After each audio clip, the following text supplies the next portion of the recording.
Why didn't Rome conquer Arabia? At the height of its power, the mighty Roman Empire controlled a massive 5 million square kilometers. From Spain to Egypt, the Romans had demolished any armies brave enough to stand in their way, and yet throughout its rule there remained a glaring blank space on its map. It was the place that the Romans just couldn't conquer, Arabia. For the Romans, Arabia was the key to an endless supply of lavish riches, silks and spices, gold and silver. To rule Arabia was to open up trade with the Far East, and from there, who knew? They simply had to have it. Unfortunately, it was never to be. Despite several attempts to invade and secure Arabian lands, the Romans could never quite pull it off. They were prevented by a number of factors, including climate, geography, poor decision-making, and a steely Arab resistance. When Augustus became the first Roman emperor in 17 BC, he assumed control of a massive empire. Roman rule spread as far as Spain and down into North Africa, including Egypt. Confidence was sky high, and the Romans were hungry for more expansion. Their army was expertly drilled, powerfully armed, and at its peak had 500,000 soldiers. The Roman system was simple: conquer, acquire, and exploit. This was a largely successful strategy. However, when the Romans turned their attention towards Arabia, they found it to be a desperately difficult region to take control of. The importance of establishing some kind of rule in Arabia was a result of the growing trade with India and, later, China. Arabia formed the vital link between the Asian East and the Roman West. Rome's upper classes had acquired expensive tastes, and when Augustus became emperor, the demand for exotic spices was very much on the rise. The southern Arabs, the Sabaeans, transported their spices via an inland trail known as the incense route adjacent to the Red Sea.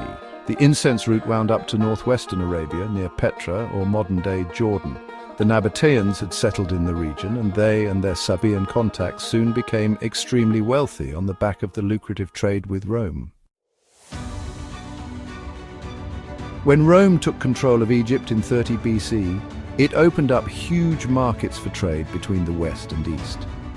Trade with India and China was now possible via the Red and Arabian Sea routes, while overland routes from China into Central Asia and then Arabia were also starting to take shape. Although Rome had a small foothold in Arabia, the Romans wanted to set up permanent settlements throughout the region, especially in southern Arabia, which had ports lined along the Arabian Sea. The Romans saw the Arabian Peninsula as having three regions: Arabian Petraea in the north, the vast desert Arabia in the center, and the prosperous southern Arabia. The Romans called this southern region Arabia Felix, meaning happy or lucky Arabia because of the region's perceived affluence and economic potential. Augustus wanted to cash in on this part of Arabia and expand Rome's borders. The Romans fancied their chances because it was before the rise of Islam, and Arabia had no central governing body or army. Augustus assumed his vast legions would once again march into a new territory, snap up the spoils, and add another Roman territory to the map. And so, in 26 BC, he ordered one of his Egyptian governors, Gaius Gallus, to head an expedition to southern Arabia. Augustus's instructions to Gallus were simple: either set up client-state relations or take control. Rome had already set up a client-state system with the Nabateans in northwestern Arabia in 62 BC. The Roman general Scaurus had besieged the Nabatean city of Petra, but was fast running out of supplies, and his troops were wilting under the fierce heat. The Nabatean king Aretas III struck up a sly deal with the Roman leader. They decided that for an agreed-upon sum, the Romans would withdraw, and the Nabateans would be permitted to continue as an independent client state of Rome. Aretas paid Scaurus a generous amount in gold and silver, which Scaurus happily accepted. This allowed the Romans to begin making inroads into northern Arabia based on the Nabatean submission. When Gallus set forth from today's Suez in 25 BC, he had a legionnaire of some 10,000 soldiers, plus another 1,000 Nabateans. Supporting the mission were Nabatean guides and supply trucks. Gallus had also organized for supplies to follow him down the Red Sea so the Roman troops could head to the coast and access supplies as needed. On paper, it looked great. However, from the outset, the Arabian invasion seemed doomed. The Roman troops crossed the Red Sea from Egypt and disembarked at Luiscom in northwestern Arabia. Already illnesses started to spread among the tightly compressed legions of troops. Because of this, Gallus had to call time and wait for his troops to recover. A few weeks later, Gallus rallied his troops and outlined the tactics. The plan was to head south to modern-day Yemen and take the city of Marib. The Nabateans provided Gallus with a friendly and unassuming guide named Silius. Despite his charms, Silius was to play a vital part in the story. Silius was instructed to lead the Romans along roughly the same path as used by traders on the incense route. Sources agreed that such a trip would need 5 camel stops, which was a reasonable trek. But the Romans, who knew nothing about Arabia's brutal desert, were about to enter hell itself. Instead of taking Gallus and his men along the coast, he marched the Romans into the unforgivable desert heat region of Arabia.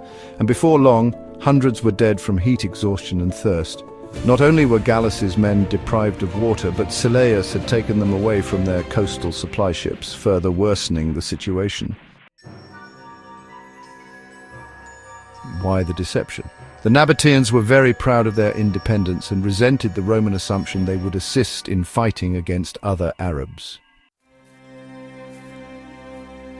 Silius continued southwards, always promising riches were to come soon. Despite the immense hardship, the Romans were easily able to overpower Arab settlements, and the push continued to southern Arabia. Cities such as Medina, Mecca, and Negrana all fell to the battle-hardened Roman forces. But the desert and lack of food and water were adding up.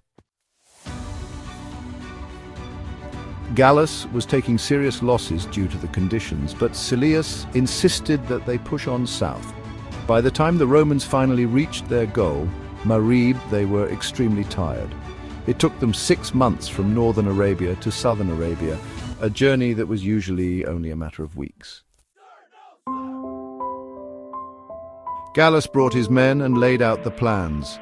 They were to besiege Marib and take what they had marched so long to attain. However, the Roman troops were tired and ill, while the Sabaean Arabs were energized and fresh, and their armies were well organized. They were ready for a fight. After 6 days, the Romans admitted defeat and retreated back to Egypt.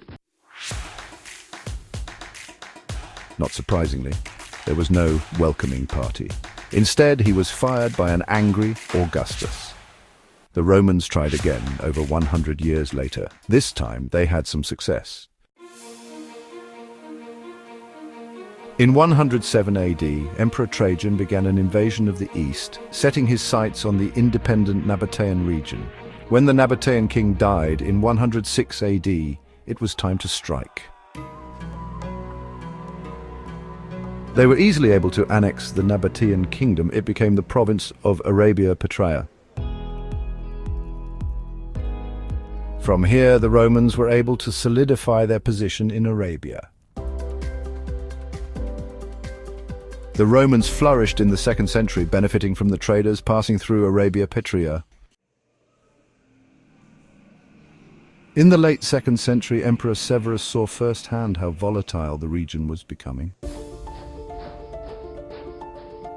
He led forces into Syria to put a stop to aggression from 2 fronts, Mesopotamia and the Parthian Empire. In the late 3rd century, Emperor Diocletian decided to expand Arabia Petraea to include parts of Palestine. The Arabian region remained a steady Roman stronghold until the rise of Islam in the 7th century.